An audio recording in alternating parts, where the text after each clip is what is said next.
não existe entre os países assim uma política da boa vizinhança, no sentido... A OTAN, ela foi criada, como a gente estava conversando aqui, na época do final da Segunda Guerra Mundial, para conter ali a União Soviética e tal. Cara, já faz maior tempão que não tem mais União Soviética. E a OTAN não para de expandir. Isso. Né? Então, assim, eu não consigo ver a OTAN também como o bom moço da história. Eles parecem ser meio filha da puta de querer, por exemplo, pegar a Ucrânia como aliado. Me parece um pouco de... Eles estão tentando... impor à Rússia ali como é que eu vou dizer essa porra? Sei lá, é como se eles estivessem entrando ali no território que é de influência russa, porra. Não dá pra eles ficarem aqui, pá, só com isso aqui já não dá pra conter o que eles acham que é uma ameaça e tudo mais. Eles precisam de fato... Esse ponto que você tá trazendo é muito importante. E assim... eu vou trazer você para dentro de um mundo de uma lente de olhar o mundo para você entender, porque para minha resposta fazer sentido. Tem uma teoria das relações internacionais que diz o seguinte: o mundo é anárquico. Uhum. Essa é a visão dos realistas. E os realistas explicam que o mundo é anárquico. Eu acho isso lindo, para ser sincero. Beleza. E o que significa ser anárquico? Significa que não tem regras. Cada um faz o que quer. E quando cada um faz o que quer, se você decidir pegar o celular dele, você pode. O que vai impedir dele pegar o seu celular? Isso. Então, você só depende de si mesmo para sobreviver e para ter segurança. O que você precisa fazer, então? Você precisa ser forte. Mas não tem um acordo de cavaleiros para impedir esse tipo de filha da putagem? Você confia em todo mundo? Ah, eu tenho que confiar no meu vizinho ali, né, pô? Ué, mas você vai confiar sempre no seu vizinho? Vou tentar, seria bom. Se todo mundo confiasse, a gente não tinha esse problema. Isso, mas como é que você estabelece confiança com estranhos? 1. Como é que você estabelece confiança depois que a confiança foi traída? 2.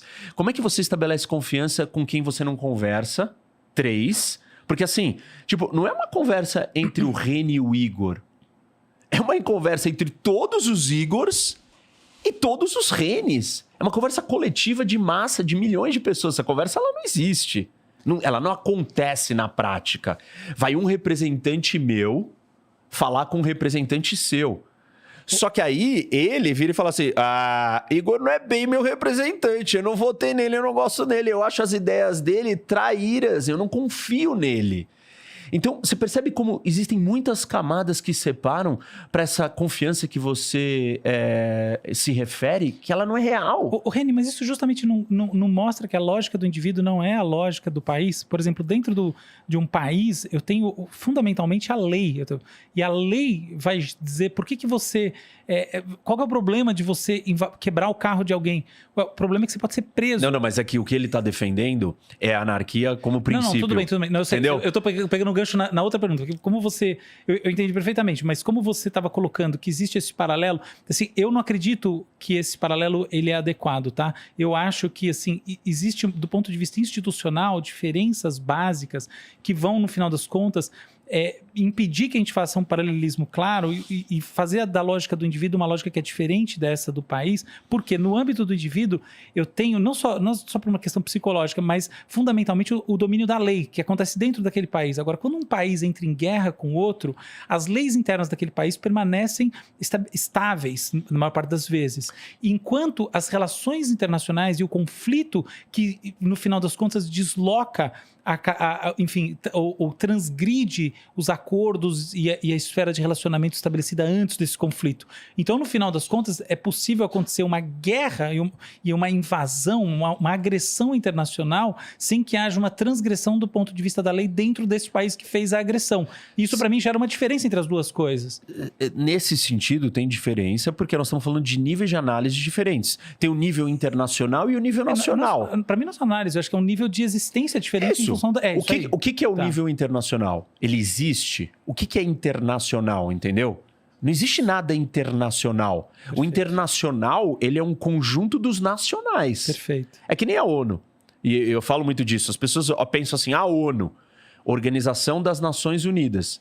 Quando a gente fala em ONU, elas pensam assim, imagina que todos esses objetos aqui na mesa são países. E a ONU tá aqui, a ONU é isso. Não, a ONU é o quê? São esses. A ONU é a mesa. Claro. É o conjunto de todos os outros. Então, claro, essa discussão ela é complexa e filosófica. Tem gente que vai falar, não, existe um mundo internacional. Mas dentro da visão realista, os realistas vão falar assim, não. Existem os países. Todos eles são soberanos, ou seja, autônomos. Você é dono do seu nariz e você manda na sua vida e ninguém vai chegar perto de você. Por isso que é anárquico, porque aí cada um vai fazer o que quiser. Mas eu tenho que voltar para a questão da anarquia, porque ela tem um problema na sua essência de pensamento, no sentido de você virar e falar assim...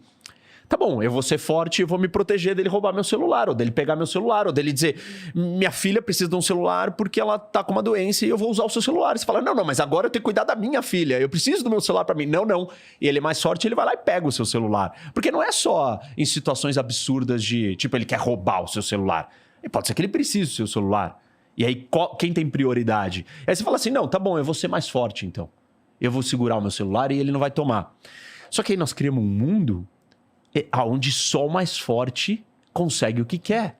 E mais do que isso, em que as pessoas gastam muita energia disputando recursos de maneira irracional, né? Também, mas É o grande problema. Pior do que isso, se eu der todo esse poder pro mais forte, eu, que sou um mediano nessa briga de forças, também vou ser ameaçado. Então eu vou me juntar com os mais fracos e falar assim, é um perigo e uma ameaça a existência de alguém muito forte. E aí os países se juntam e fazem um fenômeno que a gente chama de equilíbrio de poder, que mantém um equilíbrio no mundo. Porque se alguém começa a ficar muito forte, o que acontece com os outros? Quando você está jogando War, todo mundo aqui já jogou War, quando tem um dos jogadores que começa a conquistar muita coisa, o que acontece naturalmente no jogo de War? Todo mundo se junta pra fuder o cara. Por quê? Pra ele não ganhar o jogo, pô. Porque ele vai ficar muito poderoso e ele vai dominar o mundo. Então, existe um movimento natural de equilíbrio do sistema. Isso é no nível sistêmico. Isso daqui não é o país, não é o líder. É natural da sobrevivência do ser humano virar e falar assim, olha, nós não podemos deixar ele ser tão forte, porque ele vai se voltar contra mim. Ah, mas eu não confio nele? Não dá pra você confiar em ninguém. Não é sua família, não é o seu irmão. Dentro do Brasil, você não confia em todos os brasileiros. Por quê? Eles são estranhos. Somos da mesma família, porém somos estranhos. Você conhece talvez, sei lá, 20 mil brasileiros? 50 mil brasileiros? Você não conhece 100 mil brasileiros. Nós somos 210 milhões de brasileiros. Se você confiasse tanto assim nos brasileiros, e você achasse que a confiança é a base de uma sociedade anárquica, eu não sei por que você tem chave na sua casa. Eu não sei por que você tranca o seu carro.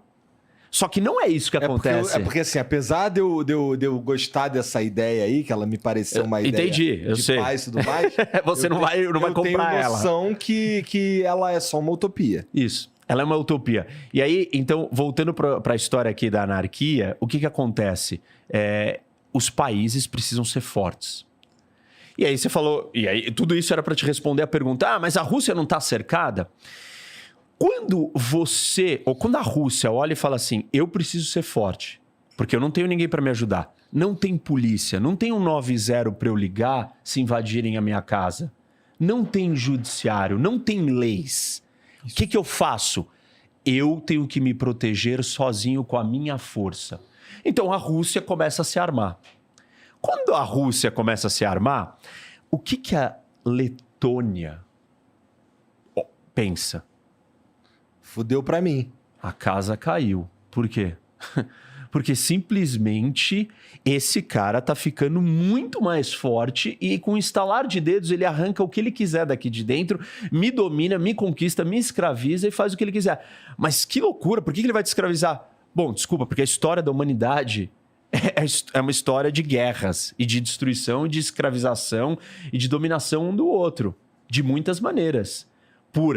De novo, sacanagem, por projeto de poder e por diferença de ideia, por necessidade de sobrevivência. Eu tenho só essa água aqui, eu preciso, você não tem, eu vou ter que tirar de você.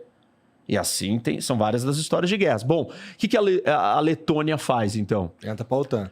A Letônia vira e fala assim, Estônia, Lituânia, olha o que ele está fazendo ali. Vamos se juntar e vamos começar a se armar. E vamos se preparar, porque lembra... Se queres a paz, prepara a guerra. Se vás passem, para bellum. Então, aí ele começa a fazer isso. Aí a Rússia olha para isso e fala o quê? Porra, por que esses caras estão se armando? Eu não tô gostando disso daí. Eu tô me sentindo ameaçado. Aí ela começa a se armar. Aí, quando ela se arma ainda mais, os 3 bálticos falam assim, somos 3 pequenos. Vamos chamar a Polônia, a Alemanha, a França, a Noruega, todo mundo junto aqui, porque olha o tamanho da Rússia. E aí a Rússia olha e fala assim, vocês estão de brincadeira, vocês se juntaram todos contra mim? Cada um dos países agiu de forma racional, preocupado com a sua segurança, com a sua sobrevivência, só que a ação racional de cada um deles num ambiente de anarquia e de medo gera um dilema. O dilema da segurança, que é o quê? Uma corrida armamentista, onde os 2 lados querem estar mais forte, e isso chega num ápice do ponto que alguém tem que dar o primeiro passo. Porque senão o outro vai estar muito mais forte, vai estar posicionado numa situação muito maior. E aí, então, para fazer o resumo e conectar com a sua pergunta, a Rússia está se sentindo cercada? Está. Tanto quanto a OTAN se sente ameaçada, tanto quanto os países da Europa se sentem ameaçados pela Rússia. É um dilema. Essa mesma lógica que você está aplicando para analisar o que a Rússia está fazendo, a gente serve e aplica ela igualzinha, sem tirar nem pôr, para todo o resto do mundo. Uma pergunta, se é assim, você acha que tem mocinhos e vilões nessa história? Dentro da visão realista, a gente não precisa ainda trazer a questão moral. Só que a visão realista não é a única visão que explica o mundo. A sua visão, você acha que tem certo e errado nesse conflito? Tem. Por quê? Porque tem outras nuances que não podem ser descartadas. Quais? Primeiro, existe uma regra, uma lei nas relações internacionais. Talvez a única lei que pare de pé. Os teóricos de relações internacionais viram e falam assim, se tem uma coisa que sustenta o mundo é democracias não entram em guerra com outras democracias. E aí, essa corrida de medo racional, de dilema da segurança, de corrida armamentista, simétrica, que eu descrevi para um lado de cá e que você trouxe do lado de lá, que são iguais, com democracias elas não existem. Porque isso daí era uma sensação que eu tinha, porque assim, estamos em 2022, cara. Porra, em 2022 a gente tá falando de guerra, parece que a sensação é que a sociedade não evoluiu, a humanidade não evoluiu o suficiente para ainda ter esse tipo de problema. Tem gente que acha que a guerra é uma questão, um fruto, um resultado de um problema cultural. Ou seja, como várias coisas deixaram de existir. Por exemplo, duelo. Lembra que a gente resolveu o problema no duelo, né? Armado. Virava, andava e atirava um no outro. Isso não existe mais, isso saiu de moda. Isso é completamente... Então tem gente que acredita que a guerra pode virar isso. Só que, se você não tiver os elementos colocados, você não constrói a confiança. Você não elimina esse dilema da segurança, da corrida armamentista, do medo do meu vizinho vir tirar o que ele quer de mim. Como que você precisa resolver isso? Você precisa criar leis. E aí a gente vai entrar num outro problema gigante. Como é que você vai criar leis para o mundo? Não existe. Eu sou o professor Roque, que são as iniciais do meu nome. Reni Ozzy Cukier. Se você gostou desse conteúdo, compartilhe com seus amigos e convidem eles para virem conhecer o meu canal.